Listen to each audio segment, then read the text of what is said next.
Bienvenidos a una edición más de Causa Justa. HDP. No se preocupen, no voy a decir ningún tipo de grosería. Simplemente estas son las iniciales de un axioma básico en el derecho, al menos en países serios en donde se tiene un servicio de justicia eficiente, pronto y barato.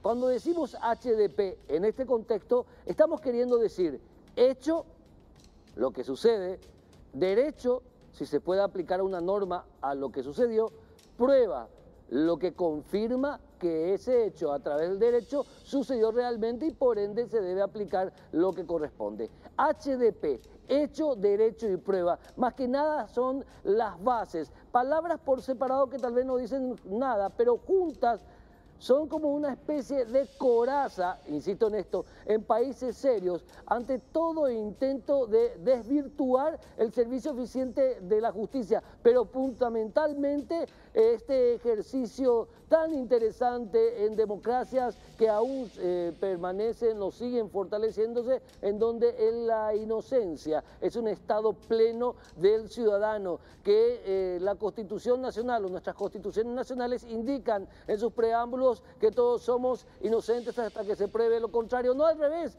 como se pretende aplicar en países como este, en donde todos somos culpables hasta que se demuestre lo contrario.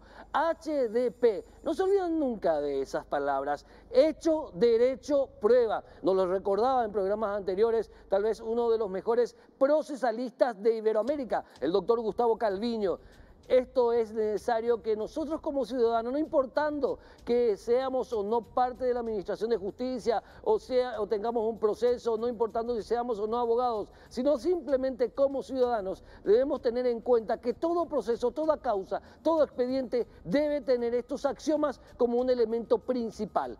HDP, hecho, derecho, prueba. A la vuelta del corte, el primer tema del día de hoy.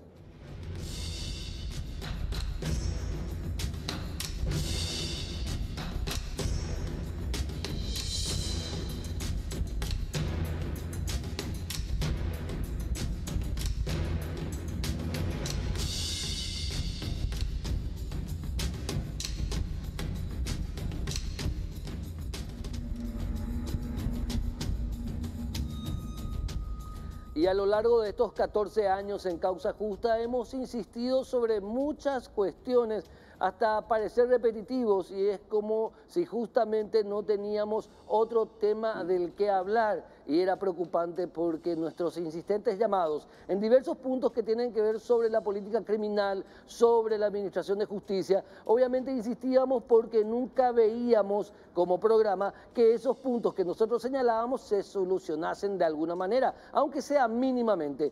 Uno de estos elementos tiene que ver con el abordaje de aquel que comete algún tipo de hecho delictual, algún tipo de crimen, y en donde especialmente aquellos que tengan que ver con violencia intrafamiliar, con violencia de género, con violencia entre cuatro paredes o violencia dentro de una casa o en la dinámica o en el contexto de una familia. Y eso tiene que ver que en nuestro sistema judicial sigue sin ser aplicada una de las patas básicas en todo abordaje criminal, cuál es el soporte psicológico, el tratamiento psicológico hasta de adicciones de aquel individuo que comete algún tipo de hecho penal o hecho delictual. Y una de las voces solitarias junto con nosotros, que al igual mucho antes de estos 14 años insistía con esto, es el querido doctor Ismael Gaona, psicólogo de origen y ahora hasta desde hace poco tiempo también colega abogado. Ismael, gracias por estar con nosotros, bienvenido. Muy buenas tardes, Héctor, y a la amable audiencia. Bueno, a ver, ¿cómo podemos señalar o observar justamente esa pata que le sigue faltando a la política criminal por parte del Ministerio Público, por parte de la justicia en cuanto al abordaje del individuo que comete un hecho violento, cualquiera sea para comenzar? Bueno, de hecho que uno de los aspectos fundamentales a tener en cuenta siempre son las políticas públicas que se implementan en cada país, y en este caso en el Paraguay hasta el momento por lo menos no se vislumbra un sistema bien determinado de abordaje de esta problemática de la violencia en todos sus matices, ¿verdad? Y también últimamente en lo que se refiere más a la violencia intrafamiliar o la violencia de género contra la mujer, como quiera llamarse. O contra el anciano, contra la anciana. Sí, contra, también. digamos, toda persona vulnerable. Ahí está. O considerado por lo menos vulnerable por el agresor, ¿no? De hecho que los sistemas de justicia, por más de que intentan tener un abordaje apropiado en esta materia, sin embargo, existen todavía muchas lagunas o aspectos a resolver desde la etapa misma de una investigación, de un proceso penal, ¿verdad? Hasta como lo que habías mencionado al iniciar el programa, lo que tenga que ver con las pruebas y la manera en que se practican y se desarrollan esas pruebas pertinentes. Desde hace casi ya, si no estoy equivocado, 20 años, vos fundaste una organización, tal vez creo que hasta ahora la única en el país que trata directamente con los hombres violentos o que tienen causas penales y por orden judicial tienen que hacer algún tipo de tratamiento contra esa violencia que tienen, ¿verdad? Bueno, tristemente debo decir que sí, ¿verdad? En el 2003 creé juntamente con un colega también un programa de tratamiento y rehabilitación de la conducta agresiva o violenta. Siendo hombre o siendo mujer, no importa. Conducta agresiva, conducta violenta. Sin embargo, con más énfasis en la conducta masculina, ¿verdad? Porque de hecho que por estadística mismo sabemos que la mayoría de los casos de violencia son protagonistas los varones, ¿verdad? Entonces, el programa está más específicamente diseñado como para el abordaje y la rehabilitación de la conducta de aquellos varones agresores, sin descuidar tampoco lo que es pertinente a la mujer. Hoy día ese tu programa de tratamiento, ¿es el único que funciona a nivel país dedicado exclusivamente a eso? ¿Sigue siendo el único? Sí, es lo que decía. Tristemente debo decir que sí, es el único programa que hasta hoy día existe. Lo que sí tenemos, tanto en el Poder Judicial como en el Ministerio Público, son solamente procesos de evaluación como para informar a la autoridad competente. Pero del individuo que cometió un hecho delictual, en este caso de ese tipo, de violencia familiar, obviamente no estamos hablando aún de feminicidio, estamos hablando de violencia familiar, de violencia intrafamiliar, de violencia de género, de violencia contra adultos, contra personas vulnerables.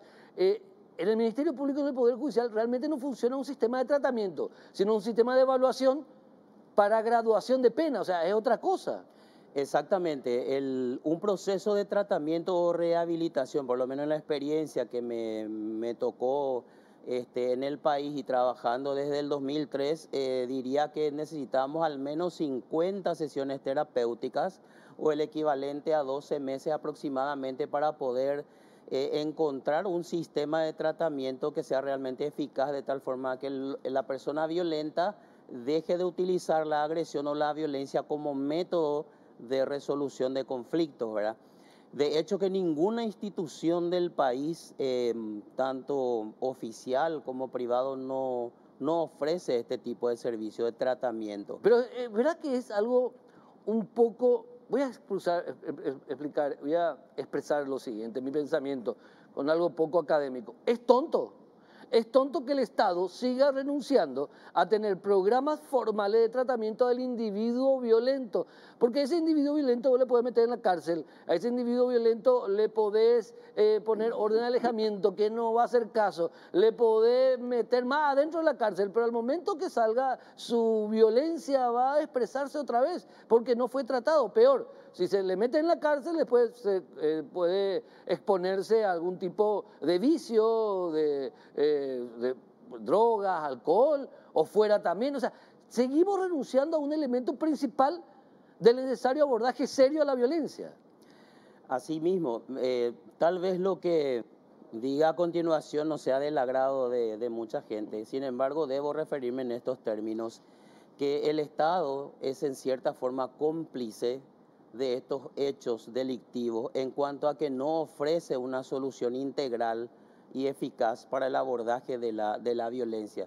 Si ocurre un feminicidio, muchas veces el Estado tiene una responsabilidad culposa en el desenlace de esos acontecimientos, debido a que precisamente no existen políticas públicas en el Paraguay para un abordaje efectivo y eficiente de la problemática de la violencia en forma general y específicamente la violencia intrafamiliar. No existe, porque fiscales, jueces siguen enviando al individuo a la cárcel o siguen enviándole al individuo a que realice algún tipo de desintoxicación cuando lo hace el juez o el fiscal, al pedido del fiscal, el juez, o algún tipo de medida restrictiva de la libertad, como el iluso arresto domiciliario que nadie cumple, o peor aún, la prisión preventiva en algún tipo de centro penitenciario, pero no se soluciona el problema del individuo violento. O sea, sigo sin creer que el Estado siga sin tener programa de tratamiento a individuos prevenidos que tengan problemas de violencia. Sigo sin creer, increíble. Realmente es así. Yo iría un poquito más allá, inclusive, mi estimado Héctor, donde hasta en los procesos penales, en un juicio oral y público, donde no existe una comprensión básica, por lo menos, de este enfoque de género o esta problemática de la violencia intrafamiliar sobre todo, y donde también el ejercicio del profesional del psicólogo no aporta eficientemente en el proceso de investigación dentro de una causa penal, entonces da como resultado una sentencia que podría inclusive liberar a personas que realmente son responsables de hechos de violencia o a veces condenar a una persona que realmente es inocente en esos procesos. No son el 100%, pero una gran mayoría de los casos que derivan en feminicidio tuvo antecedentes de violencia previo, tuvo antecedentes de denuncias previas, tuvieron, antecedentes de un pedido de auxilio de la víctima y de una falta de abordaje serio, no solamente penal, sino estructural del individuo que es procesado. Asimismo, me gustaría aprovechar tu programa, Héctor, para dejar esto, digamos, como algo muy bien definido y sin lugar a dudas. Cuando ocurre un hecho de violencia grave, como un feminicidio o una tentativa. O una lesión grave. O una lesión grave, exactamente, indefectiblemente ya se tuvo que haber desarrollado anteriormente hechos violentos. Es imposible que una persona, salvo que tenga un trastorno de personalidad grave como una psicosis, donde abruptamente pueda agredir o sacar la vida a otra persona. Sin embargo, todas aquellas personas que son en algún momento dado procesados por violencia, como dije, indefectiblemente esto tiene antecedentes, pero lamentablemente no se hizo nada al respecto o no se hizo lo que se debiera haber hecho. ¿Qué debería hacerse? ¿Debería ponerse una especie de protocolo eficiente que el fiscal, por pedido del juez, o el juez de manera autónoma resuelva el tratamiento psicológico del individuo que es iniciado por causas de violencia? Sí, realmente usaste un concepto, me parece, clave en toda esta problemática, que es el protocolo. Sí. El Paraguay no tiene ningún protocolo. ¿No tiene ningún tipo de protocolo contra la violencia de este tipo? No existe un protocolo de abordaje eficiente. Hay intentos, debemos reconocer que hay intentos, sin embargo, no son eficientes porque no tienen la rigurosidad científica y técnica como para poder ser abordados en todas las instituciones de la República que tienen responsabilidad en el tratamiento de estos temas, ¿no? Entonces, esa es una de las razones fundamentales también que conducen, y hay algo que yo siempre saco a colación también. Esta situación cada vez más nos lleva a una sociedad con una sensación de impunidad terrible. Lo principal, impunidad. Ahora, yo voy a insistir, hace 14 años estamos con este tema, Ismael.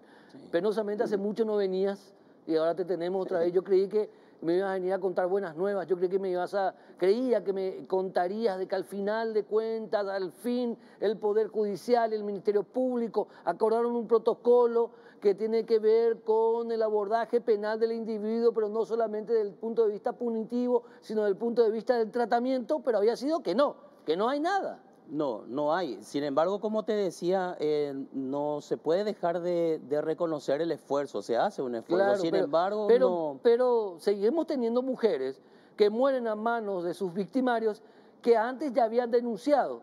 y ese victimario jamás pasó por un tratamiento.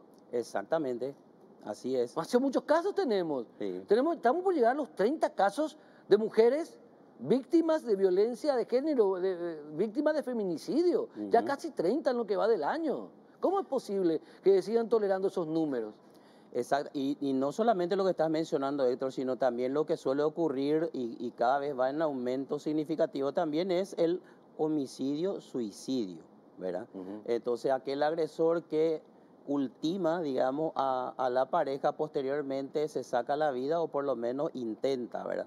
Tenemos muchos casos de público conocimiento. No podemos seguir abordando este fenómeno social como el de la violencia estructural, por así decirlo, desde el punto de vista exclusivamente penal. La ciencia penal no está para solucionar, Ismael, situaciones sociales. Bueno, tengamos en cuenta una cosa, que la ciencia penal o el abordaje jurídico de los hechos de violencia o supuestos hechos de violencia ya vienen posteriormente a la existencia de un supuesto hecho. Lo que no existe en el Paraguay tampoco es ninguna política pública de la prevención del delito. Se debería tener en el Paraguay un plan, un programa transversal a todas las instituciones de la República que encare eficientemente, ¿verdad?, el abordaje de la prevención del delito.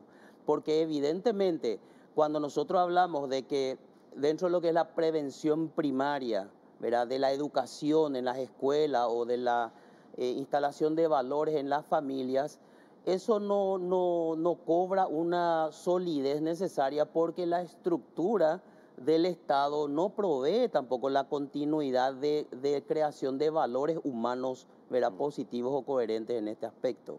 Lo preocupante y hasta lo triste es que vamos a seguir lamentando la muerte de víctimas de violencia de este tipo, intrafamiliar, víctimas de violencia de género, víctimas de violencia contra personas de edad vulnerables, vamos, víctimas, o sea, porque el inicio de todo es la violencia, además de algún tipo de adicción en algunas ocasiones, pero ni la violencia ni la adicción es abordada correctamente. Asimismo, solo la minoría de los casos son los que realmente existe una responsabilidad, por decirlo así, en factores químicos que predisponen a la conducta violenta. La mayoría de los casos podrían ser, como solemos hablar en términos muy populares, personas normales, ¿verdad?, pero que sin embargo son capaces en algún momento de cometer actos atroces contra la integridad física, sexual o psicológica de otra persona. Vulnerable, por cierto. Vulnerable. El 100% son personas vulnerables los que sufren este tipo de hechos. Así mismo. ¿Seguís haciendo tratamientos de este tipo a personas violentas? Sí, así mismo. Sigo con ese proceso a personas que van por voluntad propia, así como también aquellos que son derivados ya por orden judicial. Que son los menos. Son los menos. Se tratan muchos hombres que se sienten violentos o que sienten que solamente pueden solucionar sus conflictos a través de la violencia. Hay muchos que se están tratando de eso. No, debo reconocer que la violencia ejercida por el varón muchas veces el varón tiene como un concepto de comodidad con ese acto violento, sí, porque entre comillas, obtiene lo que persigue, ¿verdad?, a través del temor o a través de la fuerza, exactamente, del sometimiento. Entonces no son, digamos, un número importante. Otra vez cobra importancia la cantidad de casos que se derivan en etapa judicial o prejudicial, inclusive. Si hay personas que saben que son ellas mismas violentas o que no quieren serlo, y que quieren cambiar, ¿a qué número pueden contactarte, Ismael? Porque hasta ahora sos el único psicólogo en el país que hace este tipo de tratamientos puntual con respecto al individuo violento. Bien, pueden comunicarse al celular 0971 32 11 27. Ok. Ismael, muchísimas gracias. Un placer, Héctor, y hasta la próxima. 0971 32 11 27. 0971 32 11 27, ahí está en pantalla. El licenciado Ismael Gaona es el único psicólogo en todo el país que trata a personas violentas. Imagínense, la violencia, que es una característica común en nuestra sociedad, sin embargo tiene abordajes abordajes mínimos pero abordaje máximo si tomamos en cuenta que es algo privado por parte del distinguido licenciado Ismael Gaona. A la vuelta del corte, la violencia que no para, la violencia, la inseguridad que no respeta de campañas electorales. A la vuelta del corte.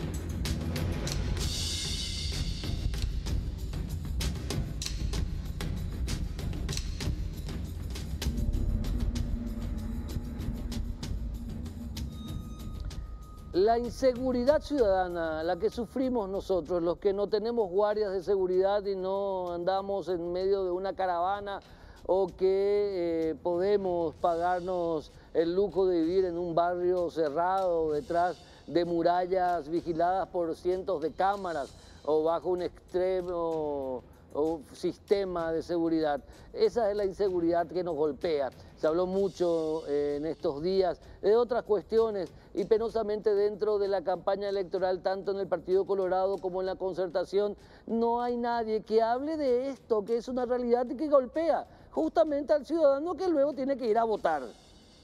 Lo que es una tontería, por cierto, que no se tome en cuenta. La inseguridad ciudadana que tiene, por ejemplo, una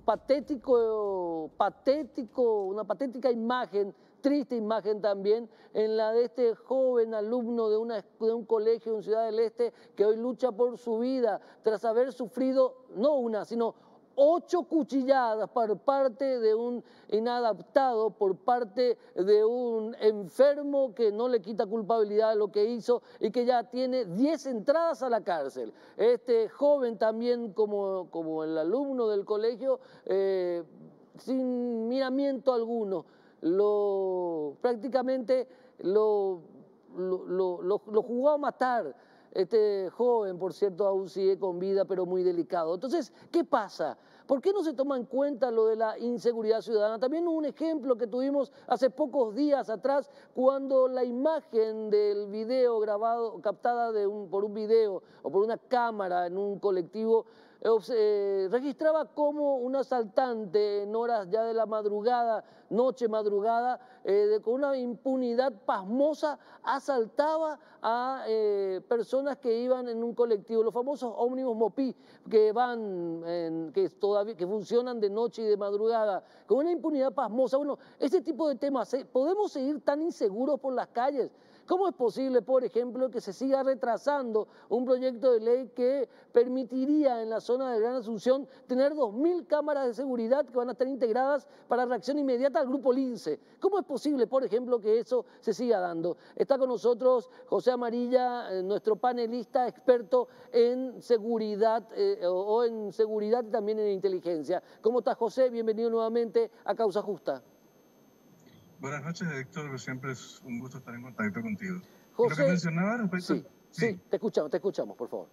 No, lo que mencionaba respecto al tema de la falta de propuestas por parte de los movimientos y partidos políticos en relación a la seguridad pública es una falencia crónica. O sea, este es un tema que habitualmente los candidatos y candidatas, los actores diversos de movimientos políticos y de partidos políticos evitan directamente hablar porque existe o persiste en nuestra mentalidad aquella historia de que la calle es de la policía y que las políticas públicas de seguridad son una cuestión netamente policial, lo cual ha sido superado hace más de una veintena de años en el mundo, ¿verdad? Por el hecho de que realmente son las participaciones comunitarias, son los diagnósticos colectivos, son las políticas focalizadas de seguridad y el aprovechamiento de los recursos humanos, materiales y tecnológicos disponibles en todos los estamentos de gobierno y de Estado a nivel nacional, incluyendo a los gobiernos municipales, lo que permite efectivamente tener políticas adecuadas para el combate a la criminalidad común. Y esas políticas adecuadas que ni siquiera las vemos o las vemos en papeles, ni siquiera en papeles, salvo la cuestión del Lince, que fue un buen sistema de seguridad hasta que penosamente de alguna manera lo minimizaron. Y salvo programas, por ejemplo, de paradas seguras, no tenemos realmente en el debate público la elaboración o el debate o la discusión sobre políticas de seguridad ciudadana. No pasamos hablando de a ultranza, de Marcet, no pasamos hablando de Ijasi, no pasamos hablando de todo el mundo. Pero realmente los medios de comunicación, salvo mostrar, creo que estamos faltando un poquito a la obligación que tenemos de debatir esto como algo real y contundente que puede pasar cualquiera en cualquier momento. Mira, alrededor de las doctrinas de seguridad hay mucha ciencia incorporada en los últimos años. En los últimos años, digo, los últimos 20, 25, 22 años. Desde los atentados del 11 de septiembre del 2001 en Estados Unidos. Esto ha evolucionado muchísimo en materia de planeamiento de carácter estratégico. Y eso es lo que no tenemos en Paraguay hasta hoy. Hablamos de una forma muy espasmódica respecto al tema de la seguridad, y no como una cuestión metodológica que tiene ciencia aplicada y que tiene explicaciones prospectivas, resultados medibles, políticas que son comprobadamente eficaces y otras políticas que son comprobadamente fallidas, ¿verdad? Y muchas veces por esta falta de sistematicidad en nuestra discusión, con nuestro debate respecto al tema de la seguridad, ocurre que, bueno, no se plantea nada sistemático, no sale nada que pueda ser sustentable a lo largo del tiempo. En muchas situaciones, cuestiones elementales como la previsión de combustible para la Policía Nacional, los esquemas de trabajo de nivel municipal con las comisiones vecinales, o la compra de equipos, la sustitución de motocicletas para el grupo Lince, no forman parte de la planificación. O sea, se hace cuando se puede, se hace lo que se puede y como se pueda. Y así no hay resultados que puedan ser sustentables a lo largo del tiempo. O sea, no es posible formular políticas de Estado en ninguna materia actuando así de una forma, repito, espasmódica. Ocurre un evento, nos indignamos, todos corremos detrás de esa pelota. Luego esa pelota se pierde hasta el próximo evento, hasta que ocurra otro hecho significativo que nos indigne o que nos asombre o que nos lleve a extremos del horror, ¿verdad? En algunos casos, para que tengamos nuevamente discusiones sistemáticas, o sea, asistemáticas respecto a esto, ¿verdad? José, mientras vos estás diciendo esto, estamos mostrando en pantalla dos asaltos que ocurrieron justamente a bordo de ómnibus. Uno en horas del día en San Lorenzo y otro a la tardecita acá sobre Perón, acá en Lambaré.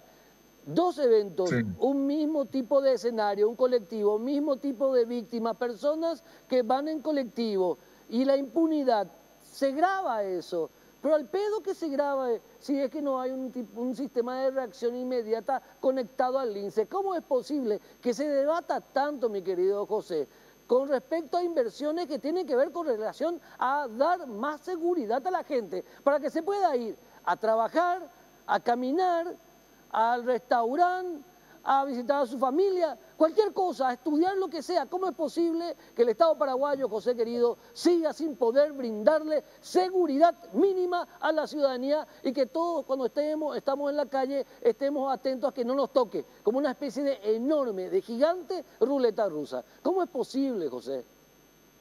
Y se debe a esto, a lo que te mencionaba, se debe a que nos tomamos en serio este tema, así como tomamos en serio otras cuestiones claves de las políticas de Estado, querido Héctor. El tema aparece y desaparece de la discusión pública en la medida que la población se indigna o se horroriza por distintos eventos. Y hemos priorizado siempre cuestiones que son de interés, por ahí incluso de otros países, y no damos importancia a asuntos que son de carácter local. Cuando la gente habla de inseguridad, fundamentalmente está hablando de perjuicios de carácter patrimonial que ocurren a diario, robo domiciliario, lo que decía, los asaltos en colectivos. Hoy en día es 10 veces más barato tener botones de pánico en los colectivos, por ejemplo, que lo que hubiese costado hace 10 o 12 años como implementación. Las cámaras seguimos pensando que son disuasivas y en realidad las estamos utilizando en forma forense, es decir, estamos utilizando para tratar de entender quién nos robó, cuando la idea tendría que ser que nadie nos robe. No sé si me explico. Hay una diferencia de tiempo. Quiero evitar que me roben y no quiero saber quién me robó necesariamente. O sea, si me robaron, sí, obviamente, pero en la medida de lo posible lo que quiero es evitar que ese evento ocurra. Esas políticas de carácter preventivo y de carácter disuasivo han sido sistemáticamente ignoradas por quienes diseñan políticas públicas en materia de seguridad. ¿Y cómo se puede seguir desdeñando? ¿Cómo podemos seguir hablando en pleno siglo XXI, año 22 del siglo XXI, en los libros de historia, José querido, va a quedar y va a estar registrado que el Estado paraguayo era incapaz de brindar seguridad en base a la tecnología, en plena explosión tecnológica, a su ciudadanía? Es increíble, José, realmente. Es hasta ofensiva la manera en cómo no se hacen las cosas en este país. Yo te invito a que hagamos juntos, si querés, una revisión de las plataformas electorales de los distintos precandidatos a la presidencia de la República. Creo que son 7 u 8 aspirantes a la presidencia y no vas a encontrar nada concreto. O sea, vas a encontrar políticas relacionadas con, o cuestiones relacionadas con política monetaria, cuestiones relacionadas con exportaciones, importación, balanza comercial, acuerdos internacionales, ITIQ, etcétera. Pero el tema de seguridad, el tema de la seguridad pública sigue siendo una materia que, a propósito, es evitada por la mayoría de los candidatos, porque se trata de una cuestión compleja que no tiene soluciones inmediatas. En algunos casos sí pueden dar resultados inmediatos, pero las soluciones no son de carácter, esas soluciones no son de carácter permanente. Entonces, como es una cuestión compleja de discutir, como hay poca información, como, digamos, se trata de algo que tiene una forma difícil de sujetar, entonces seguimos apelando a la vieja fórmula de que se vea a la policía con eso y no le damos a la policía, y tampoco le damos a la policía más recursos, más efectivos o efectivos suficientes o una mejor doctrina de manejo de sus propios recursos humanos. Entonces, seguimos haciendo lo mismo, los resultados no van a ser diferentes. José Amarilla, panelista aquí de Causa Justa y especialista en inteligencia y seguridad. Gracias por estos aportes que nos revelan realmente que por mucho que nos desgañitemos, especialistas como vos y periodistas plagueones como yo, la clase política que después nos pide nuestros votos siempre van a seguir teniendo a la seguridad o a la inseguridad pública como algo exógeno, algo marginal. Increíble. Un abrazo, José. Gracias, Héctor, y esperemos que eso se pueda revertir a la brevedad posible. Creo que cada elección, cada ronda electoral es una oportunidad para subsanar esta deficiencia crónica que tenemos. José Amarilla, un abrazo, gracias. José Amarilla, muchísimas gracias. Era José Amarilla, especialista en seguridad e inteligencia. Antes de irnos, quiero volver un poquito a esas imágenes del chico en Ciudad del Este, por favor, Jorgito.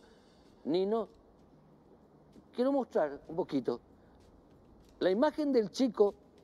Veamos a ver, si no importa, vamos a ir tocando porque esto no estaba previsto. Este hombre, hoy día subirse en un ómnibus del transporte público es como una lotería del mal, es como una terrible ruleta rusa.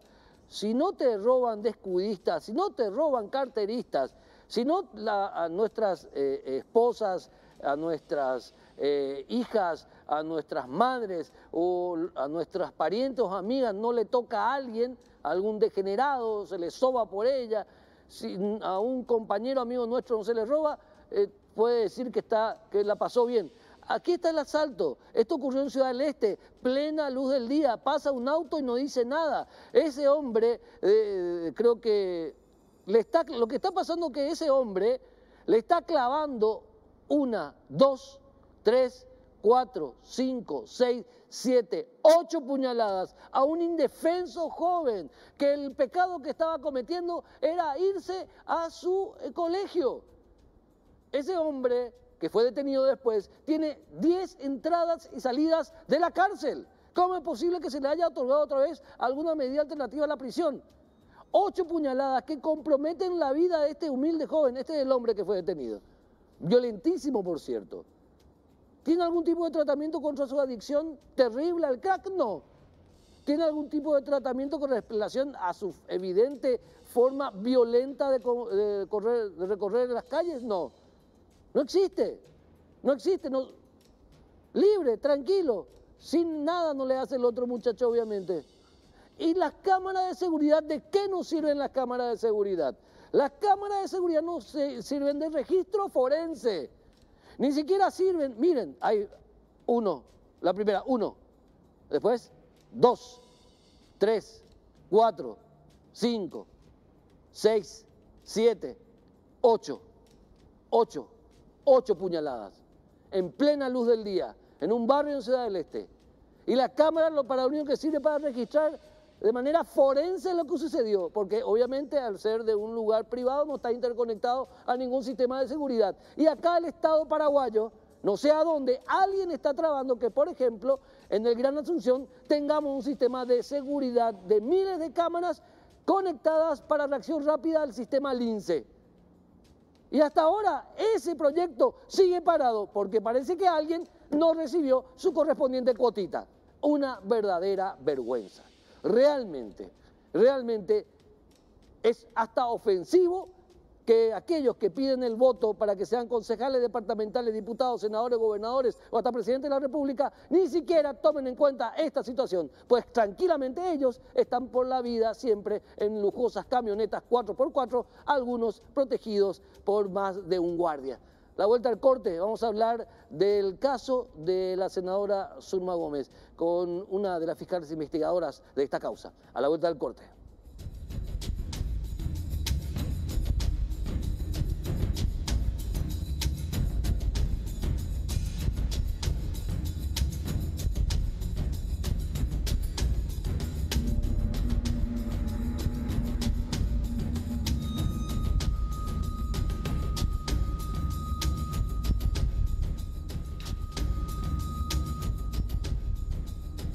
El caso de la senadora Zulma Gómez sigue impactando por la forma en que acaeció su fallecimiento. Sigue investigando el Ministerio Público los detalles de este caso en una causa que aún sigue abierta. Y para hablar de este caso nos acompaña la doctora Fátima Capurro, una de las investigadoras que fue enviada por la Fiscalía General del Estado de su jurisdicción, que aquí en la capital, a Ciudad del Este, para investigar esta causa, y donde se desarrollaron, mejor dicho, varias ya diligencias. ¿Cómo está, doctora Capurro? Bienvenida. Gracias, buenas tardes. ¿Qué tenemos, doctora, del caso Zulma Gómez? Bueno, ya como lo habíamos adelantado, seguimos en la investigación abierta en la causa de la muerte de la senadora Zulma Gómez. A la fecha ya tenemos remitido algunos informes técnicos, laboratoriales, tanto de criminalística como del laboratorio privado al que el Ministerio Público había elevado ciertas muestras. Tenemos que, gracias a Dios, las muestras de luminol dieron negativo a sangre en el lugar. Confirmado. Confirmado. Perfecto. Por laboratorio, ya con las pruebas por escrito, la contestación.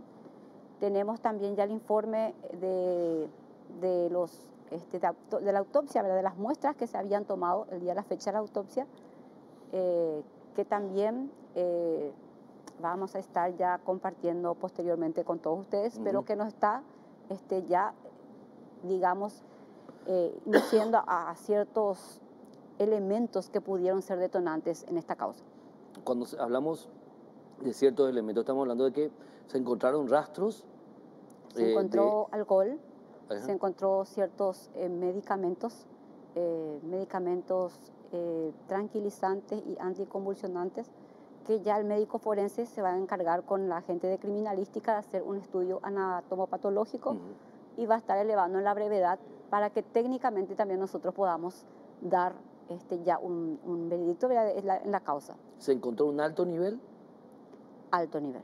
Tanto de alcohol como de medicamentos. Así mismo, por encima de lo normal. por encima de lo normal. Así. ¿Ella tenía recetado medicamentos? Y Así como eso, por eso que las investigaciones prosiguen. Ahora, en base a eso, también tenemos que ir viendo quién era su médico tratante, quién le había recetado estos medicamentos y si sus familiares tienen conocimiento de que ella estaba consumiendo dichos medicamentos. ¿Qué se encontró también con relación al entorno, el entorno familiar, el esposo que tiene, creo que 14 o 16 años más joven, con Sí, relación a los hijos del anterior matrimonio? Sí, estuvieron con nosotros, si bien es cierto, en el anticipo jurisdiccional que hicimos, el hijo no participó, pero sí el marido, la nieta, la otra hija. Tenemos ya las testificales de todos ellos y coinciden todos en que ella estuvo hasta las 11:30, 12, tuvieron el último contacto con ella en ese lugar y cuando la nieta va ya no la encuentra, ¿verdad? Ya no la encuentra. Lo que nos falta también determinar es el estudio que se hizo de las enzimas cardíacas, donde podremos determinar si ella efectivamente falleció a causa de un infarto, porque técnicamente también eso nos explicaron que podría ser la detonante de que ella, el cuerpo haya muy rápido estado ya en la superficie del agua. ¿Qué cosa? Porque a ella se la encontró flotando sí, enseguida. Que era raro. Exactamente, cuando un cuerpo, eso me explicaron los entendidos en la materia, que cuando un cuerpo muere por ahogamiento comúnmente no sale enseguida a la superficie. No. Al contrario, va a la profundidad. En este caso, ella sí, y entonces esa es la teoría que están manejando los médicos, de que pudo ser a causa de un infarto, pero eso vamos a tener ya con el informe de laboratorio. Se está haciendo ese estudio, ese todavía no terminó. ¿Le podría haber dado el infarto antes de caer el agua? O después de caer al agua, porque recordemos que ella también tiene heridas de que se había golpeado aparentemente antes de caer al agua. Entonces ella tiene una herida de 3 centímetros en la cabeza y otras heridas en el cuerpo, en la cintura, en la pierna y en el talón. Pero esas heridas, según el estudio forense que sufrió el cuerpo de la senadora Zulma Gómez, ¿fueron fuera de agua? ¿Fueron causadas fuera del agua? Fueron antes de muerte. Antes de muerte. Antes de muerte. Eso es categórico. O sea, antes de morir. Antes de morir. Pero fuera del agua. Y eso es lo que estamos analizando, ¿verdad? No está cerrado todavía si esas heridas las sufrió, porque inicialmente el médico forense, el doctor Pablo Lemira, había dicho de que esas heridas fueron causadas por el suelo rocoso del lago, de esa parte del lago. Pudo ser al caer, porque nosotros por eso nos constituimos hasta el lugar. Es un cemento, la parte donde estaba el colchón, y al terminar es de cemento. Luego tiene una escalerita que es de material de hierro, digamos, ¿verdad? Sí. Entonces pudo ser ahí, pero por eso te digo, estamos todavía con esa parte de la investigación. La investigación para nosotros no está cerrada. También el tema del teléfono, no pudimos lastimosamente acceder al mismo. ¿Al teléfono de quién? De la senadora. ¿Cómo? Nosotros no tenemos ese teléfono hasta ahora. Estamos tratando de que los familiares entiendan de que nosotros no tenemos ningún interés en ninguna otra cuestión que no sea estrictamente la investigación propia. ¿Pero quién tiene el aparato telefónico de Zulma Gómez? Y el hijo dice que él no tiene, el marido dice que no tiene, pero el teléfono estuvo ahí ese día, el teléfono quedó con todas las cosas de la senadora en ese lugar. Mira, es puntual y llamativo. Es puntual y grave, ¿verdad? Y grave. Grave en el sentido de que nosotros queremos que colaboren en la investigación. Estamos para hacer bien las cosas. Estamos tratando de que la ciudadanía pueda tener claro lo que pasó. Claro. Estamos con esa predisposición. Entonces, eso es lo que yo le ruego, que se haga eso como un anticipo ante un juez, que se extraiga solamente esa parte, pero que sí puedan entregar ese aparato celular. De todas formas, nosotros igual vamos a estar pidiendo, solamente que va a ser más largo, porque vamos a pedir internacionalmente a través de WhatsApp, que tiene un convenio con el Ministerio Público. Igual vamos a acceder a esos WhatsApp de la misma, ese día, esa hora. Entonces, si piensan que por eso no vamos a poder acceder a eso, sí, nosotros vamos a acceder a eso. Vamos a tener que pedir por orden judicial. ¿Cruce de llamadas también? El cruce de llamadas ya se pidió. O sea, las llamadas, todo eso en telefonía nacional ya está solicitado. ¿Los mensajes de WhatsApp son la clave? Los mensajes de WhatsApp, porque hay llamadas de ella a las 2 de la mañana de ese número de celular al marido. Hay llamadas a otra persona. Entonces tenemos que ir cotejando esos datos. Espera. O me está diciendo que supuestamente la nieta baja Claro. ¿A qué hora baja y no la encuentra? A las 2, 2:30. 2, 2:30. Coincide con la, pero tenemos que cotejar eso también porque estaba muy afectada el día que nosotros hablamos con ella. Coincide la hora, pudo ser que ella llamó del aparato de la abuela al marido, porque en el teléfono del marido, eso sí, él ya entregó la copia, el screen de pantalla de su teléfono, están las llamadas de la senadora a las 2, 2:30, 2:45 aproximadamente. ¿Entendés? Entonces, todos esos datos nosotros necesitamos corroborar, porque no podemos cerrar. Yo que soy un mal pensado de todo. Entiendo, yo sé que vos sos una perfectamente. gran investigadora, sos una grandísima investigadora, por lo que me estás dando a entender es que probablemente ese aparato sea la prueba de algo. Por eso que necesitamos, para corroborar eso, no puedo decir que sea la prueba de algo, pero sí necesitamos aclarar esa situación que surge a partir de esa llamada que consta en el teléfono celular del marido a las 2:30 de la mañana, 2:45, son 2 llamadas, que él mismo amablemente sí entregó y mostró esas llamadas, ¿verdad? Pero nosotros necesitamos corroborar esos datos con quién usó ese celular, quién se comunicó con ese celular. Alguien usó el celular de la senadora Zulma Gómez cuando ella ya estaba desaparecida. O sea, pudo ser el mismo instante, ¿verdad? Pero si no accedemos a ello, no podemos corroborar. ¿El marido contó si ese aparato celular tenía clave de acceso? No contó. Pero sí, él también comentó que temprano le llamó a otra persona de ese mismo aparato. ¿Alguien más recibió una llamada? Claro, en la desesperación ya ellos empezaron a llamar a la comisaría, a algún abogado, a vecinos. ¿Pero él usó el teléfono de ella? Él corroboró que usó el teléfono de ella a las 6 de la mañana aproximadamente. No, a las 6 de la mañana, pero estamos hablando de la hora que supuestamente desapareció. Claro, estamos hablando de 2 llamadas. Por eso que necesitamos esos datos, ¿verdad? De todas formas va a salir eso también en el rastreo de llamadas que ya solicitamos. Pero él nos adelantó que él usó el celular a las 6 de la mañana aproximadamente. Quiere decir que el teléfono estaba en ese lugar. ¿Y por qué usó el teléfono? Porque no le atendían de su número a la persona que le estaba llamando. ¿Y era alguien en especial? Sí, era alguien conocido, un vecino. ¿Un vecino? Sí. Porque querían preguntar si no le vieron, si no sabían algo de ella, pues tengo entendido que, no sé. No te puedo contestar sinceramente esa pregunta porque por eso que necesitamos el celular para ir viendo y atando todo eso y tener un poco más claro, ¿verdad? En cuanto a las evidencias, las pruebas técnicas, sí ya estamos bastante avanzados en las que son de laboratorio. En cuanto a testificales tampoco tenemos porque nadie aparentemente la vio esa noche, cuando ocurrió el hecho. Tu intervención es como eso que cuando uno va, la famosa frase, nos fuimos por cobre y trajimos oro. No digo que vos seas cobre, mi querida doctora Fátima Capurro. Estamos tratando de hacer lo mejor posible. Lo que me estás contando, a mí que soy un absoluto mal pensado, me construye una serie de situaciones y lo primero que puedo decir es que acá hay un evidente caso de obstrucción a la justicia. Claro, yo no quiero entrar en acusaciones, en imputaciones, yo te entiendo. Quiero hacer lo más leve posible para la familia, porque yo les entiendo también, ¿verdad? Que puede ser que es muy entendible, ella era una persona muy pública, era una senadora nacional muy importante, que tenga conversaciones privadas, pero nadie pretende tener acceso a esas conversaciones. ¿Cuál fue la última llamada que salió del celular de la senadora Zulma Gómez? Y eso es lo que no tenemos porque no podemos corroborar al no tener el celular. ¿Podría haber llamado después de fallecer? Podrían haber llamado después de fallecer de su celular. ¿Quién? Y eso también tenemos que corroborar. Ahí estamos, parados. Doctora Fátima Capurro, un verdadero placer tenerte como siempre acá, señora. A las órdenes siempre, y cuando tengamos más datos, sin problemas vamos a estar haciendo saber. El caso Zulma Gómez que va a seguir dando que hablar. Nos vemos en la próxima edición de Causa Justa. Como siempre, un verdadero placer. Chao.